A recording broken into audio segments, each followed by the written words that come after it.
चलिए, कैसे में भाई बताइए आप लोग, क्या पिछली क्लास को आप लोग अच्छे से देखे हो? क्या जो भी क्लास हमने पीछे कराया है क्या आप लोग अच्छे से पढ़ाई किए हो? नहीं किया है तो सारी क्लास को अच्छे से करो। और आज परसेंटेज का लास्ट क्लास है हमारा, और ये लास्ट 12 टाइप से हमारा ये लास्ट क्लास है। और आपसे मैं रिक्वेस्ट करेंगे कि सारे टाइप को आप अच्छे से पढ़ना। आपसे हम कमिटमेंट करेंगे कि मैं भाई जब जैसे ये 12 टाइप को आप पढ़ लेते हो तो आपसे एक भी ऐसा क्वेश्चन नहीं होगा जो फंसेगा। हर क्वेश्चन आपसे बनने लगेंगे, वो भी एक टाइम ड्यूरेशन में, मैक्सिमम 10 15 5 सेकंड के अंदर सारे क्वेश्चन बन जाएंगे। और बहुत ऐसे क्वेश्चन तो ऐसा भी होगा जो क्वेश्चन पढ़ते पढ़ते दिमाग में आंसर आ जाएगा, ये स्पीड भी आ जाएगी जैसी सारी क्लास आप करते हो। तो देखिए, अब यहां से आज हम देखते हैं इसी में टाइप 12 में एक कमीशन यानी बोनस वाले सवाल को, बोनस वाले सवाल को कैसे करते हैं, बोनस वाले सवाल को कैसे करते हैं जरा देखिए। देखिए क्वेश्चन को प्लीज प्यार से देखिएगा, थोड़ा प्यार से देखने की कोशिश कीजिएगा मेरे भाई। क्वेश्चन को, एक कंपनी अपने विक्रेता को कुल बिक्री पर 16% कमीशन देता है। ध्यान से देखिएगा, 16% कमीशन देता है। अब 18,500 रुपए से ऊपर की बिक्री पर 3% का बोनस भी देता है। देखिए 18,500 से ज्यादा का अगर सामान अगर बेच देता है ना तो उस बंदे को 3% बोनस में मिलता है। और ये 18,500 का पहले का बेच था ना, इसको सिर्फ 16% ही मिलेगा। यानी 18,500 का अगर कोई व्यक्ति सामान बेचता है तो उसको सिर्फ और सिर्फ 16% कमीशन मिलेगा। लेकिन 18,500 से ज्यादा का सामान बेचता है तो 16% तो मिलेगा ही मिलेगा, और 3% एक्स्ट्रा बोनस भी मिलेगा, जिससे कि कर्मचारी ज्यादा काम करे। आपको हम समझाने की कोशिश करते हैं। आजकल ट्रेंडिंग पे चल रहा है इंसेंटिव। कहीं कहीं इंसेंटिव नाम लेता है, कहीं कहीं बोनस नाम लेता है, उसी का नाम कमीशन भी देता है। ये क्या है? What is this, what is this, क्या है? तो मेरे भाई आप समझना और सीखना, थोड़ा सा हम समझाने की कोशिश करें। मान लीजिए हमारे पास एक कंपनी है, हमारे पास एक कंपनी है। हमने कंपनी में मान लीजिए एक वर्कर लाते हैं। जैसे हम वर्कर लाते हैं ना भैया, हम उसको एक काम कहते हैं कि भाई मेरे हम तुमको सैलरी देंगे। हम कहते हैं केवल तुमको हम 10,000 महीने की सैलरी देंगे, काम करो। वो आएगा, उसी पर सिर्फ सुबह 9 बजेगा, टाइम देख के आएगा 9 बजे, शाम के 4 से 5 बजेगा, टाइम देखते रहेगा कब जाए कब जाए कब जाए करेगा। लेकिन लेकिन लेकिन हम दूसरा तो ये कह दिए भैया 10,000 सैलरी तो देवे करेंगे। अब बदले में अगर आप मान लीजिए कि 18,500 से ज्यादा का सामान भी सेल कर देते हैं ना, बेच देते हैं हमारे दुकान पर, हमारे काउंटर पर से, हमारे कंपनी में से बेच देते हो ना, तो हम 3% एक्स्ट्रा बोनस भी देंगे। अब बताओ, अब वो बंदा 3% की लालच में अब घर जाने के लिए टाइम देखेगा? कभी नहीं। वो सोचेगा हमको कमीशन तो चाहिए ही चाहिए, और सैलरी चाहिए ही चाहिए, हमको बोनस भी एक्स्ट्रा मिल जाए। इसके लिए वो घर पे खाना भी खाते रहेगा ना, तो ये उसके दिमाग में काम ही नजर आएगा। कारण क्या है? उसके पीछे एक लालच है, वो लालच है बोनस का, कि एडिशनल बोनस इसलिए लगाई जाती है ताकि वो वर्कर 24 घंटे काम करे उस कंपनी के लिए। अगर बोनस इंसेंटिव नहीं लगाइएगा तो आपके लिए सिर्फ 8 घंटे भी काम ईमानदारी से नहीं करेगा। अगर इसका मतलब हुआ कि हम एक वर्कर से थोड़ा लालच बोनस की देने की वजह से 3 गुना काम करवाते हैं, 3 गुना, इस चीज को समझना पड़ेगा। यानी बोनस जो होती है एक वर्कर से 3 गुना काम लेता है, यानी उसके इफिशियंसी को 3 गुना बढ़ा देता है काम करने के लिए। यानी एक वर्कर 3 वर्कर के बराबर काम करने लगता है, क्योंकि एक छोटा सा लालच है, वो है बोनस। ठीक है मैं भाई, समझ में आ गया बोनस क्या होता है, इंसेंटिव क्या होता है, कमीशन क्या होता है? तो आप कहोगे जी सर। अब वही बात यहां पे है कि अगर 18,500 की सामान बेचेगा तो उसको 16% का कमीशन मिलेगा। लेकिन जैसे ही 18,500 से ज्यादा का सामान बेच देगा तो उसको एक्स्ट्रा 3% बोनस भी मिलेगा, उसको एक्स्ट्रा 3% बोनस भी मिलेगा। अब देखो मेरे भाई, तो बोलता है क्या है क्वेश्चन, यदि विक्रेता की कुल आय, वो जो दुकान वाला जो विक्रेता है उसका कुल आय कितना हो गया? देखिए विक्रेता तो दुकान का मालिक नहीं, ये तो सेल्समैन है, वो हो गया। देखिए सेल्समैन हो गया ना, जो वर्कर है उसके बारे में कह रहा है। उसका कुल आय कितना बना है? तो आप कहेगा सब 15,595 रुपया क्या बना? कुल आय। आय में कमीशन ऐड होके नहीं आता। जैसे दीपावली में कोई आपको बोनस देता है तो आपकी सैलरी पहले मिल जाती होगी 10,000, उसके बाद आपको बोनस के रूप में कहता होगा लीजिए 1,000 रुपया, घर में दिवाली में यानी दिवाली मनाइएगा, बच्चों के लिए फटाखा ले जाइएगा, मिठाई के लीजिएगा, इसका यानी बोनस सैलरी के अलावा होता है। ठीक है, तो इसका मतलब ये तो 15,595 में मिला ही मिलेगा, लेकिन 18,500 का ध्यान से समझना भैया, यहाँ पे ये 18,500 का 3% एक्स्ट्रा भी मिलेगा क्योंकि उसने एक्स्ट्रा सामान सेल की है। तो 18,500 का जब 3% निकालेंगे तो कितना मिलेगा, 5 तो 15 के 5 हासिल 1, 18 तो 54, 1 55, 555 रुपया क्या होगा एडिशनल और आ जाएगा उसके साथ। तब कितना मिलेगा, 5 5 10 के 0 हासिल 1, 9 5 14, 15 के 5 हासिल 1, 9 5 14, 15 के 5 हासिल 1, 5 5 10 के 11 के 1 हासिल 1, 5 1 6 16 150, 16,150 आ गया, 16,150 रुपया आया। ये ओवरऑल कितने परसेंट का वैल्यू है, तो आप कहेगा सर ये ओवरऑल जो वैल्यू है ये ओवर 16 प्लस में 3 19% का वैल्यू है। 16% प्लस में 3 19% का वैल्यू, 19% का 19% का वैल्यू कितना आ गया, 16,150। इसको जब कैंसिल करोगे तो 19 8 152, 8 1 9 19 25 95, 850 चला जाएगा। हर चीज आप ही बताइए आपको क्या निकालना है, तो आपसे कुल बिक्री यानी उस दुकान की ओवरऑल टोटल सेल्स कितना हुआ होगा, कितना सामान, कितने रुपया का सामान बिका होगा, तो 100%। हर चीज का सेल 100% होता है, चाहे उस दुकान में 1 रुपया का सामान बिके, चाहे वो 1 लाख का बिके, चाहे 1 करोड़ का बिके, सबका कितना होता है 100%। यानी 100% का वैल्यू निकालोगे मेरे भाई तो कितना होगा, 850 पे 2 जीरो लगा दो, आपका आंसर है।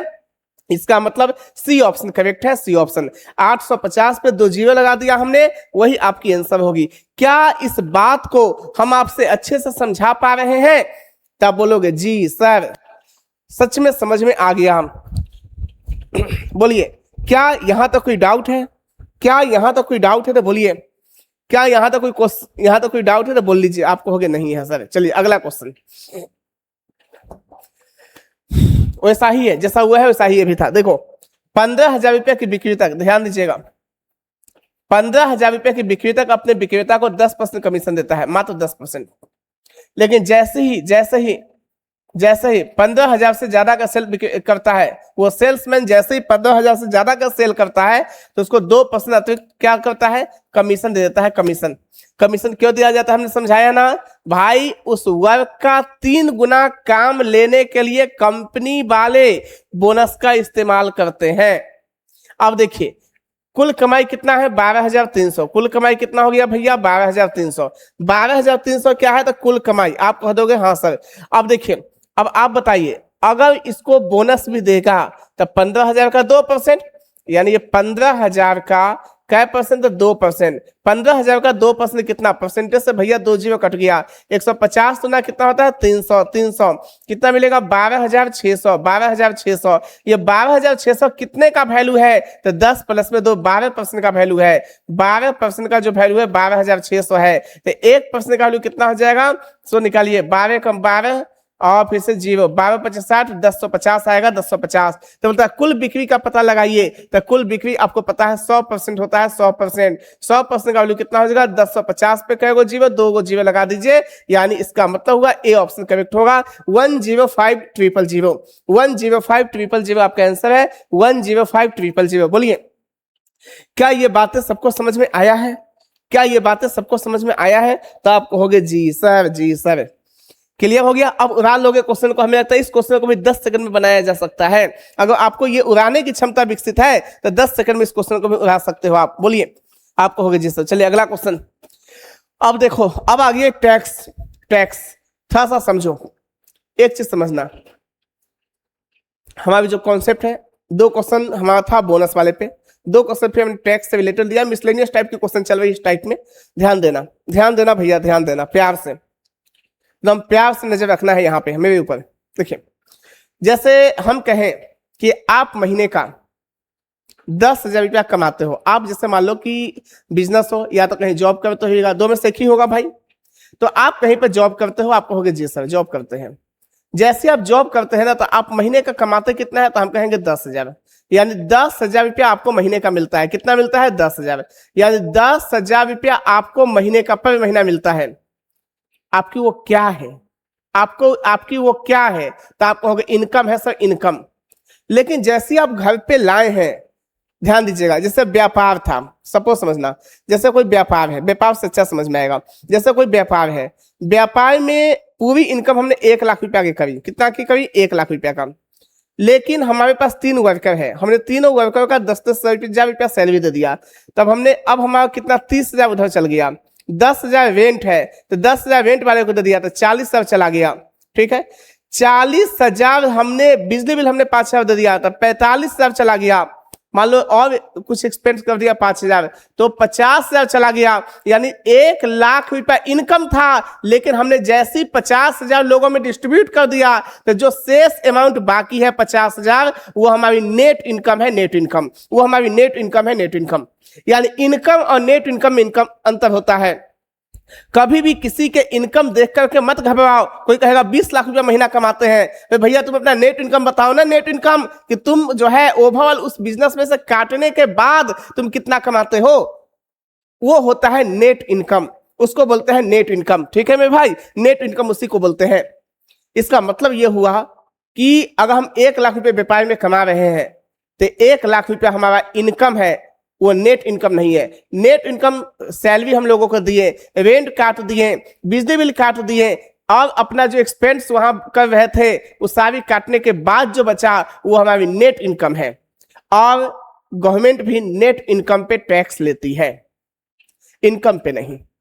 गवर्नमेंट भी किस पे टैक्स लेता है? नेट इनकम पे। इनकम पे नहीं लेता भैया, नेट इनकम पे गवर्नमेंट टैक्स लेता है, नेट इनकम पे। अब देखो वही चीज यहां पे हम समझाने की कोशिश करते हैं। आयकर में, आयकर यानी टैक्स में, आयकर को इंग्लिश में क्या बोलते हैं भैया? टैक्स। 24% का वृद्धि होता है। टैक्स में कितने की वृद्धि हो गया? 24%। टैक्स 24% बढ़ गया, तो शुद्ध आय, शुद्ध आय यानी नेट इनकम। शुद्ध आय का मतलब नेट इनकम। नेट इनकम यानी इनकम वाला नहीं, नेट इनकम। यानी जो नेट इनकम होगा मेरे भाई, नेट इनकम जो होगा ना मेरे भैया, वो कितना हो जाएगा? तो आप कहेगा 1% कम हो जाती है। 1% कम हो जाती है, 1%। आपको पता है टैक्स हमेशा किस पे लगता है? नेट इनकम पे। अगर गवर्नमेंट टैक्स बढ़ा देगा, जैसे जैसे टैक्स बढ़ाएगा, ध्यान रखिएगा, जैसे जैसे टैक्स बढ़ाएगा वैसे वैसे हमारे नेट इनकम कम होते जाएगा। देखिए यहां पे हम बैलेंस है, ध्यान से समझना। यहां पे हमारी नेट इनकम, यहां पे टैक्स परसेंट। पहले भी जितना टैक्स देते थे उतना ही आज भी दे रहे हैं। तो हमारी जितना इनकम, नेट इनकम पहले था, आज भी उतना ही था, उतना ही है। लेकिन गवर्नमेंट क्या किया कि गवर्नमेंट क्या किया? टैक्स को बढ़ा दिया। टैक्स देखिए जैसे जैसे ऊपर बढ़ेगा, नेट इनकम ऐसे से नीचे कम होते जाएगा, नेट इनकम कम होते जाएगा। इसका मतलब क्या हुआ? टैक्स को बढ़ाने से नेट इनकम कम होता है। ठीक है, तो इसका मतलब देखो, इसका मतलब क्या होगा? यहाँ पे टैक्स लिखो भैया, नीचे में कितना? नेट इनकम लिखो। अब हम शॉर्ट में लिखेंगे नेट इनकम। ये कितना लिखेंगे? यहाँ पे 1, यहाँ कितना लिखेंगे? 24, यहाँ पे 24। तो मतलब आयकर की दर क्या है, यानी टैक्स परसेंट कितना है? टैक्स परसेंट कितना है वो पूछता है। टैक्स परसेंट, तो ओवरऑल जो टैक्स परसेंट देखते हैं वो इनकम पे देखते हैं, इनकम पे। तो आप ही बताइए, बोलता है आयकर की दर क्या है? तो आयकर की दर यानी आपसे बोलता है कि टैक्स परसेंट कितना होगा? तो टैक्स परसेंट का मतलब होता है tax by total income. Total income, तो देखिए टैक्स कितना? 1, और टोटल इनकम कितना हो जाएगा? देखिए ध्यान से देखिएगा, टोटल इनकम वो वाला नहीं। हमने क्या बोला भाई? वो टोटल इनकम वो वाला नहीं कि सबको खर्चा वर्चा काट दिया, वो वाला इनकम नहीं। यहाँ ये नेट इनकम प्लस टैक्स वाला, नेट इनकम प्लस टैक्स वाला यहाँ टोटल इनकम देखेंगे। अगर तुमको कंफ्यूजन है तो टोटल इनकम नहीं भी लिखते हैं, ध्यान से देखिएगा, केवल हम यहाँ लिखते हैं टैक्स बाई, ध्यान से देखो, income. Tax by income, tax by income, तो टैक्स बाई नेट इनकम लेके इनकम। 24 प्लस 1 हमने इनकम किया था, यानी कितना हो जाएगा? 1 बाई कितना? 24 प्लस 1 25। 1/25 का मतलब क्या होता है भैया? 4%। आंसर है बी ऑप्शन। अब इस तरीका के क्वेश्चन को आप देखते हुए याद होगे। 24% का वृद्धि होगा तो नेट इनकम 1% कम जाएगा, यानी नेट इनकम बाई दोनों को जोड़ के 24 प्लस 1 25। 1/25 कितना? 4%। अब क्वेश्चन देखते ही ऑप्शन लगा लोगे। 1/24 प्लस 1 25, 1/25 4%। क्लियर है ना? आप कहोगे जी सर। फटाफट छपाई काम चालू कीजिए। मेथड नंबर 2 से देख लो। ऊपर में क्या लिखना है, यानी नेट इनकम 1, नीचा में क्या लिखना है, नेट इनकम। देखिए नेट आयकर में 24% की वृद्धि हो गया, तो ये 24 यानी नेट इनकम 24 आता है। देखो ऐसे क्रॉस गुना करने के बाद तो नेट इनकम 24 हो गया, और 1 रुपया तो टैक्स दिए हो, यानी आपने तो नेट इनकम कितना किया था, 24 एक 25, तो 25, तो 1/25 4%। आप डायरेक्ट ऐसे सॉल्व करना, आप डायरेक्ट ऐसे सॉल्व कीजिएगा, डायरेक्ट रूप में सॉल्व कीजिएगा, आपका आंसर बन जाएगा भैया, आपका आंसर बन जाएगा। काहे नहीं समझते हो भाई, काहे नहीं समझते हो? थोड़ा सा प्यार से तो देखो।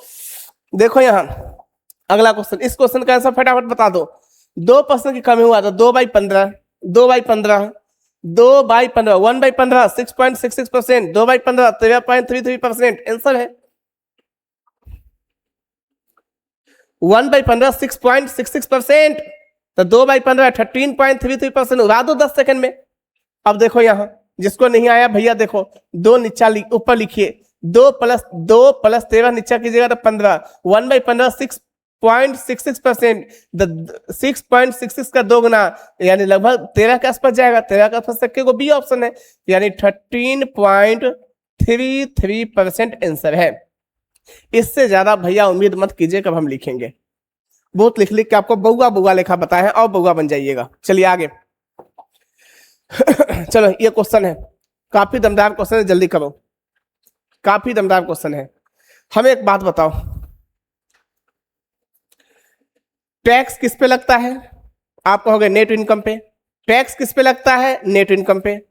अगर हमारी नेट इनकम मान लीजिए 10,000 रुपया है और गवर्नमेंट का टैक्स है 18%, गवर्नमेंट का टैक्स कितना है 18%, और हम कमाते कितना है 10,000, तो गवर्नमेंट भैया हमसे कितना लेगा 10,000 का 18%, तो 10,000 का 18% कितना 1800, यानी 1800 रुपया भैया हमसे क्या करेगा, सरकार ले लेगा, यानी 1800 रुपया को क्या बोलेंगे, टैक्स। नेट इनकम हमारा कितना हो गया 10,000, टैक्स परसेंट कितना हो गया 18%, यानी टैक्स, इसका मतलब हुआ कि tax is equal to income गुना में टैक्स परसेंट। इसका मतलब हुआ, इसका मतलब कॉन्सेप्ट क्या कहता है मेरे भाई, कि टैक्स इज इक्वल टू यानी इनकम, इनकम कैसा वाला इनकम, अभी जस्ट पता है नेट इनकम, इनकम गुना में टैक्स परसेंट, यानी इनकम का इतना परसेंट ही तो टैक्स होगा। जैसे 10,000 कमाए, 10,000 का 18% इक्वल टू 1800, 1800 टैक्स देंगे। आप कहोगे जी सर। अब देखो यहाँ क्वेश्चन यही इसी मोड में आपको हम मैक्सिमम इस टाइप की क्वेश्चन को भी 10 सेकंड में करना सिखाएंगे। 10 सेकंड का उससे भी कम लगेगा भाई। देखो तो कम से कम ध्यान से पढ़ो। पहले हम पढ़ के अच्छे से प्यार से समझाते हैं, फिर जब इस टाइप की क्वेश्चन आएगा तो उड़ा देना तुम। एक व्यक्ति की वार्षिक आय में 1.2 लाख रुपए की वृद्धि होती है। वार्षिक आय में, वार्षिक आय यानी यहां वाला आय में वृद्धि होता है। बोलो, यही तो है इनकम। आय में 1.2 लाख रुपए की वृद्धि होती है, ठीक है, परंतु आय पर लगने वाला कर पहले कितना था भैया 12% से 10% हो जाती है, 10% हो जाती है, 12% से 10% हो जाती है। अब देखिए 12% से क्या परसेंट हो गया मेरे भाई, तो आप कहेगा 10% हो जाती है। अभी भी वह उतना ही कर देता है, अभी भी वह उतना ही कर देता है जितना पहले देता था, यानी अभी भी वह उतना ही कर देता है जितना कि पहले देता था, यानी अभी भी वह जितना कर देता है उतना ही पहले भी देता था, यानी ये दोनों पहले जितना टैक्स देता था उतना ही टैक्स आज भी दे रहा है। इसका मतलब ये हुआ अभी भी वह उतना ही कर देता है जितना पहले देता था, यानी ये टैक्स पहले जितना देता था उतना ही आज भी देता है। तो आप कहोगे देखो सबसे पहले इसको कैंसिल कर लो, 6 × 12 5 × 10 परसेंटेज उड़ा दिए, परसेंटेज जब नहीं रहा हमारे बीच, दोनों परसेंटेज कट गया। मेरे भाई एक बात बताओ, इसका मतलब इन दोनों का प्रोडक्ट जितना आएगा उतना ही इन दोनों का भी प्रोडक्ट आना चाहिए। इन दोनों को गुना करने पे जितना आएगा उतना ही इन दोनों को गुना करने पे भी आना चाहिए। तभी तो ये दोनों वैल्यू बराबर होगी। ये गुना ये इक्वल टू ये गुना ये इक्वल टू ये, यानी इन दोनों को गुना करने पे जितना आएगा उतना ही इन दोनों को गुना करने पे भी आना चाहिए। तो इसके लिए मेरे भैया एक कहानी चलती है। वो कहानी क्या है जरा समझिए। अगर ई वाला 5 को हिया भेज दे हम और ई वाला 6 को हम इन्ने भेज दे मेरे भाई, तो देखिए अब 5 गुना 6 30 और 6 गुना 5 30। बताओ ये दोनों वैल्यू बराबर मिला कि नहीं मिला? आप कहोगे जी सर क्या कहानी में ट्विस्ट ला दिए आप तो। अब देखिए जरा कहानी ध्यान से। अब बताओ ये कितना की वृद्धि है? पहले 5 रुपया इनकम था, अब 6 रुपया इनकम हुआ। तो भैया मेरे ये वृद्धि कितने का हुआ? वृद्धि तो आप कहेगा 1 का। ये 1 यूनिट का वैल्यू क्वेश्चन में कितना दिया है? तो 1.2 लाख। ये 1.2 लाख है। तो बोलता है तो उसकी बढ़ी हुई आय लाख रुपए में कितनी है? बढ़ी हुई आय, तो बढ़ी हुई आय देखो 6 है ना, तो 6 यूनिट का वैल्यू कितना आएगा? 12 छक 72, 7.2 लाख आंसर है। कौन सा ऑप्शन? बी ऑप्शन करेक्ट है। क्या ये क्वेश्चन अच्छे से समझ में आया? अगर हम पेपर में होंगे भैया तो कैसे बनाएंगे? देखो यहाँ देखो, हमको पता है टैक्स इक्वल इनकम गुने टैक्स परसेंट। टैक्स परसेंट का पहले कितना था? 12, अब कितना हो गया? 10। 6 ना 12 सब 5 ना 10। ये यहाँ पे पहले जितना टैक्स देता था उतना ही आज भी देता है। तो 5 यहाँ 6 यहाँ, कितना ज्यादा? 1 का वैल्यू कितना? 1.2 लाख। तो 6 का वैल्यू कितना? 1 का वैल्यू 1.2 लाख। तो 6 का वैल्यू 12 6 72 7.2 लाख। बस बात खत्म। इससे ज्यादा भैया नहीं लिखते हैं पेपर में। ऐसा को दिमाग में कर देते, लिखने वाली बात क्या है? इतना क्या हम बच्चे हैं, नादान है? जब हर क्वेश्चन को लिखेंगे, बेवकूफी की एक हद होती है भाई। क्या हम हर क्वेश्चन को लिखते रहे? इतना भी बच्चा तो नहीं है ना हम। आप कहोगे जी सर बिल्कुल नहीं है, बिल्कुल नहीं है। चलिए अगला क्वेश्चन करो। ये क्वेश्चन तुम्हारे सामने है, जल्दी करके बता दो तो हम मानेंगे कि हाँ चलिए तुम लोग भी एक होशियार बच्चा है। जल्दी से करो। देखिए बस वही बात यहाँ पे टैक्स है, इक्वल यहाँ पे इनकम है, अगुना में फिर से क्या होगा भैया? Tax percent. देखो 2.6 लाख रुपए से बढ़ी है आय, यही इनकम बढ़ा है, इनकम बढ़ा है।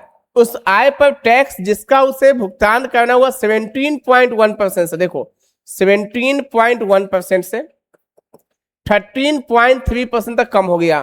13.3% तक कम हो गया। ठीक है, पहले इसको हम काट लेते हैं बउआ लेखा। देखो 19 से दशमलव खत्म, 19 नमा और 19 सत्य। ठीक है, आप कहोगे जी सर।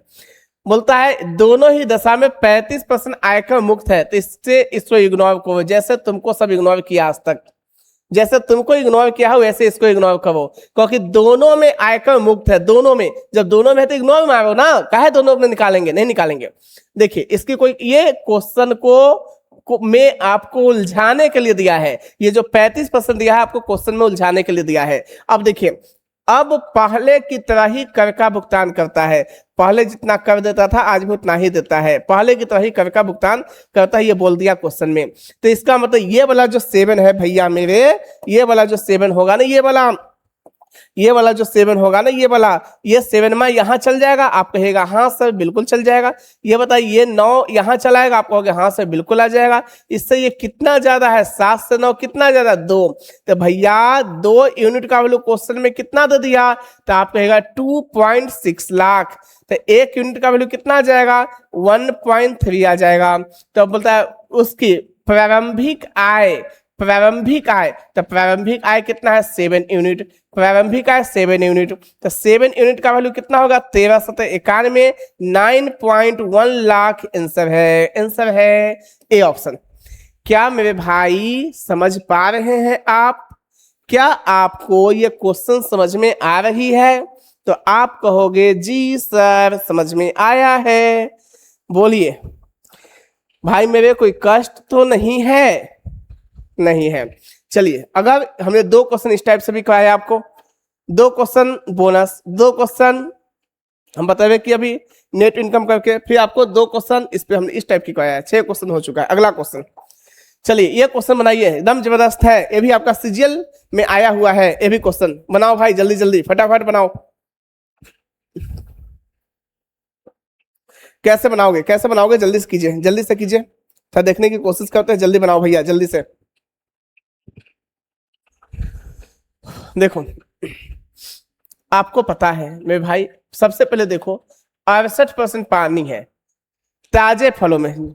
जैसे नहीं देखते हो, जैसे एक नारियल ही होता है, जब पेड़ से कटेगा उस समय उसमें से पानी निकाल दो, फिर भी उस नारियल में पानी तो है, नहीं देखते हो। जैसे तुम लोग के घर में कोई फंक्शन वंक्शन होता होगा, सेवई खीर सब बनता होगा, तो आपके पिताजी वो एक क्या लाते होंगे, कीन के नारियल, सूखा नारियल, जिसको काट करके उसमें आप डालते हैं, यानी उसमें से पानी को उड़ा दिया गया है। अब केवल और केवल क्या बना है, पल्प। पल्प का मतलब गुद्दा, केवल गुद्दा बचल है, पानी नहीं है। लेकिन जिस दिन नारियल पेड़ में से कट के आता है उस दिन तुम खा के देखना, उसमें ज्यादा पानी की मात्रा दिखेगा। उसी को सुखा करके हटा करके केवल पल्प बचा दिया जाता है, जो लंबे दिनों तक क्या करता है, वो सड़ता नहीं है और वो दुकान में आराम से रहता है, और फिर वही पल्प को केवल बेचा जाता है महंगे दामों में। अब देखिए, तो यहां पे क्या है समझिएगा, हम यही चीज लिखे भैया मेरे कि यहां जो पल्प है, पल्प PULP, सॉरी जी, पल्प यानी PULP, पल्प। पल्प का मतलब गुद्दा, पल्प का मतलब गुद्दा, गुद्दा यानी गुद्दा बिना पानी वाला गुद्दा, ठीक है।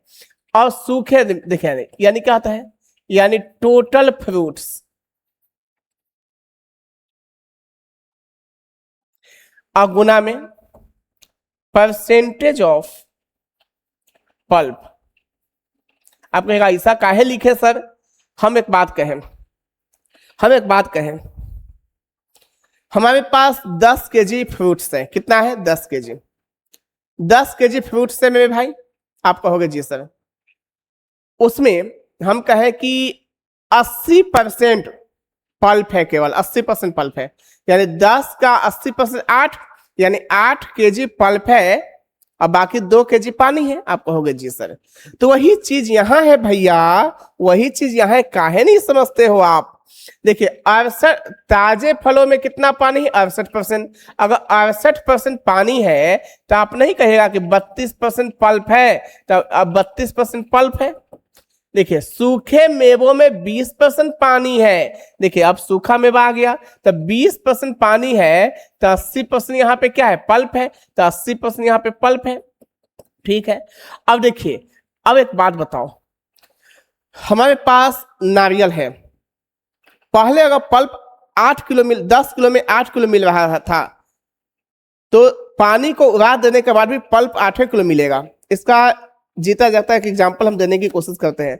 जैसे देखना, सब्जी उब्जी बनाते हैं आप लोग, सब्जी में जब पानी ज्यादा रख देते हैं ना, तो हम कुछ देर और गैस पे चढ़ा देते हैं ताकि पानी उड़ जाए, तो क्या आलू अब उसमें से गायब हो जाता है क्या आलू रहता है भाई, आलू रहता है।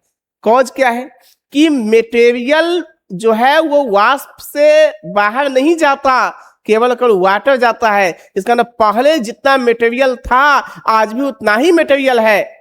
पानी की मात्रा बढ़ता है और कमता है, बढ़ता भी नहीं है, आप बढ़ाओगे तब बढ़ेगा। यानी पानी की मात्रा केवल कमेगा लेकिन मटेरियल की मात्रा बराबर रहता है। इसका मतलब हुआ कि पल्प पहले जितना था भैया, आज भी पल्प उतना ही है। ये दोनों को बराबर करने के लिए आप इसको पहले कैंसिल कर लो। जब इसको कैंसिल करोगे मेरे भाई एक प्यार से, तो ये कितना आएगा, 16 दूना 32 और 16 पचे 80। ये 5 यहां चल जाएगा, ये 2 यहां चल जाएगा। आप कहोगे जी सर। अब देखो कितना है, 100 किलोग्राम ताजे फलों से कितने सूखे फल प्राप्त किया जा सकता है। यह है ताजा फल वाला। ये देखो, ये ताजा फल की कहानी है। ताजा फल देखो, ताजा फल में 68% पानी था तो 32% पल्प। ये क्या हुआ, सूखा। ये ताजा वाला, ये सूखा वाला। तो 100 किलोग्राम ताजे फलों से, तो ताजा फल वाला ये है। तो आप ही बताओ ना भाई, 5 यूनिट का वैल्यू क्वेश्चन में कितना दिया, 100। तो हमको क्या निकालना है, 2 यूनिट का वैल्यू सूखे फल में। तो 5 से कितना, 20 बाई में, तो 2 का वैल्यू कितना, 40। यानी ताजे फलों से कितने सूखे फल प्राप्त किया जा सकते हैं, तो 40 kg। आपका आंसर है डी ऑप्शन।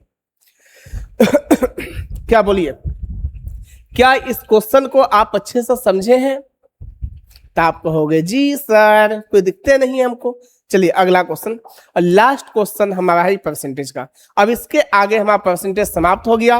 और आप मेरे भैया परसेंटेज की सारी क्वेश्चन अच्छे से कर लेना, एक नोट्स डेवलप करना। और उसके बाद देखना कि एक भी ऐसा चीज नहीं है जो छूटा होगा, हर क्वेश्चन तुमसे बनेगा। चलो बताओ इस क्वेश्चन को जल्दी से बनाओ, चलो जल्दी से निपटाते हैं, फिर छुट्टी करेंगे भाई आज। फिर उसके बाद अभी से हमें भी कहीं कहीं जाना भी होता है। देखिए जल्दी से बनाइए, जल्दी से बनाइए। इस क्वेश्चन को कैसे बनाएंगे, देखिए क्या बोलता है, देखें कि बनाओगे। देखो भाई देख लेते हैं। चीनी तथा पानी के घोल में, जो कि 28 लीटर है, चीनी और पानी का घोल कितना है, 28 लीटर का। यानी चीनी और पानी के घोल को ही क्या बोलते हैं, सॉल्यूशन बोलो, कॉन्सेंट्रेशन बोलो, कोई दिक्कत नहीं है। घोल को इंग्लिश में कॉन्सेंट्रेशन या सॉल्यूशन बोलते हैं, ठीक है। अब देखो हम यहां पे लिखते हैं, भैया ध्यान से समझिएगा please. Total sugar is equal to, total sugar equal to concentration,